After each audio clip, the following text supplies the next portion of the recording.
স্বর্গীয় লোনকরণ চন্দক ও স্বর্গীয় ওম প্রকাশ চন্দকের স্মৃতির উদ্দেশ্যে সরস্বতী পুজোর দিন বেলদা ক্লাবের অনুষ্ঠান মঞ্চ থেকে শতাধিক মানুষের হাতে শীতবস্ত্র তুলে দিল বেলদা চন্দক পরিবার। সোমবার সরস্বতী পুজোর দিন বিকেলে বেলদা ক্লাবের অনুষ্ঠান মঞ্চ থেকে বেলদা এলাকার প্রায় শতাধিক মানুষের হাতে শীতবস্ত্র তুলে দেওয়া হয়। চন্দক পরিবার প্রতি বছরই বেলদা ক্লাবের সরস্বতী পুজোর অনুষ্ঠান মঞ্চ থেকে এই কর্মসূচি করে চলেছেন। এই দিনের অনুষ্ঠানে উপস্থিত ছিলেন বেলদা ২ নম্বর গ্রাম পঞ্চায়েতের প্রধান জ্যোতিকা পাল প্রধান, এলাকার সমাজসেবী সুজিত চক্রবর্তী, যুগল কিশোর দাস, জ্ঞান পাত্র, দিলীপ জৈন, রঞ্জন মান্না ও চন্দক পরিবারের সদস্য রাজু চন্দক সহ অন্যান্যরা। চন্দক পরিবারের সদস্য রাজু চন্দক বললেন, প্রতি বছর বেলদা ক্লাব আমাদের এই কর্মসূচি করার জন্য মঞ্চ দেন। আমরা আমাদের সাধ্যমতো কিছু মানুষের মুখে হাসি ফোটাতে উপহার তুলে দিই। সরস্বতী পুজোর দিন চন্দক পরিবারের এই উদ্যোগকে সাধুবাদ জানিয়েছেন অনেকেই।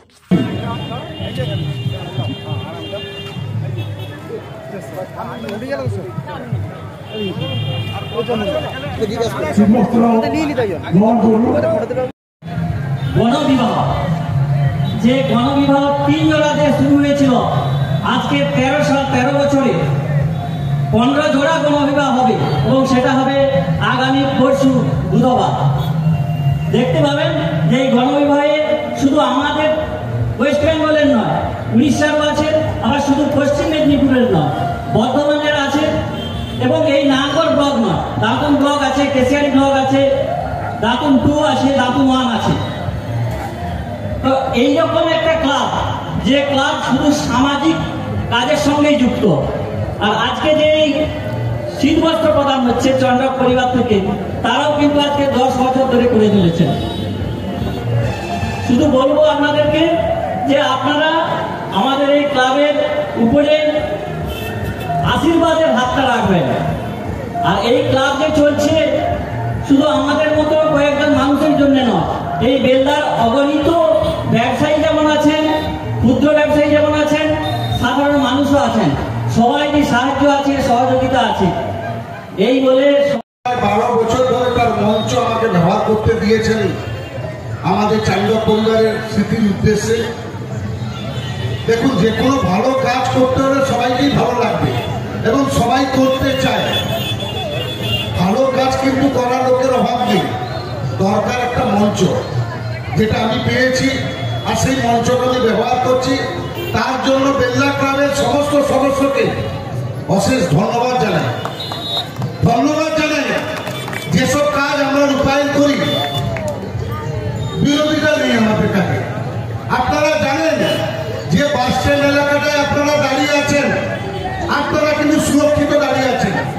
এখানে যদি কারো একটা ব্যাগ হারিয়ে যায়, একটা অ্যাটাচি হারিয়ে যায়, সাইকেল যদি হারিয়ে যায়, মোটর সাইকেল যদি হারিয়ে যায়, তৎক্ষণাৎ কিন্তু তার আমরা একটা দিশা নির্দেশ দিতে পারবো।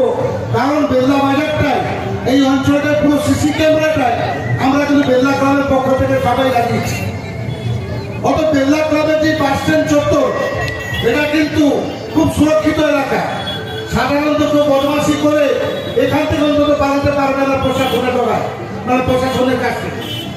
বেলদা ক্লাবকে এই জন্য ভালো লাগে যে প্রথম আমরা এই 4-5 জন বন্ধু মিলে আমরা এই ক্লাবটাকে সৃষ্টি করেছিলাম। ছিল সরস্বতী পুজো। পুজোটা কিন্তু মুখ্য উদ্দেশ্য ছিল না, উদ্দেশ্য ছিল মানুষের কাছে পৌঁছানোর, বেলদার কিছু ভালো করার। আমরা সর্বপ্রথম যে বছর আরম্ভ করি, আমরা কিন্তু বেলদা বাজারে বেলদা ক্লাবের সৌজন্যে আমরা কিন্তু ভ্যাট লাগিয়েছিলাম। আমরা চোখে দেখিনি কিভাবে করতে হয়, কিভাবে এগোতে হয়, তার সিস্টেম কি আছে, আমরা কিন্তু প্রথমে জানতাম না। এই প্রথম বছর আমরা কিন্তু খুব ভয়ে স্টার্ট করেছিলাম এবং প্রথম বছরই কিন্তু আমরা 3 জোড়া দম্পতিকে এখানে পেয়ে গেছিলাম। পরশুদিন 5 তারিখ আমি তাদের প্রণাম জানাবো যে বেলদা ক্লাবের প্রত্যেক সদস্যকে ওনারা বিশ্বাস করেছেন যে না, আমরা ভালোভাবে যেরকম একটা ছেলে একটা মেয়ের বিয়ে দিই সেরকম আমরা সম্পন্ন করতে পারি। প্রতি বছর আপনারা দেখে এসছেন যে এই বাস স্ট্যান্ড চত্বরটায় কিভাবে একটা অনুধ্বনি পড়ে যায়। একটা যে আমাদের যে বেরোয় প্রশাসন, যেন একটা ছেলের বা একটা মেয়ের যেভাবে আমরা বিয়ে করি, প্রশাসন যেরকম আমরা বের করি কালী মন্দির পর্যন্ত, ব্যান্ডবাজি থেকে আরম্ভ করে, তাসা থেকে আরম্ভ করে, বোম থেকে আরম্ভ করে, তুবড়িবাজি থেকে আরম্ভ করে সমস্ত ধরনের আমরা কিন্তু সিস্টেমটা নাকি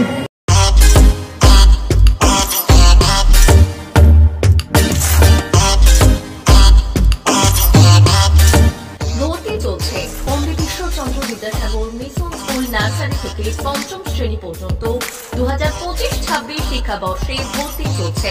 পড়ুয়াদের পড়ার ভীতি দূর করতেই রয়েছে বিভিন্ন ধরনের ইনডোর গেমের ব্যবস্থা। বিদ্যালয় সম্পর্কে বিশদে জানতে এবং ভর্তি সংক্রান্ত বিষয়ে জানতে যোগাযোগ করুন 9564251968 9732844008 9434119496 9609202984 এই নম্বরগুলিতে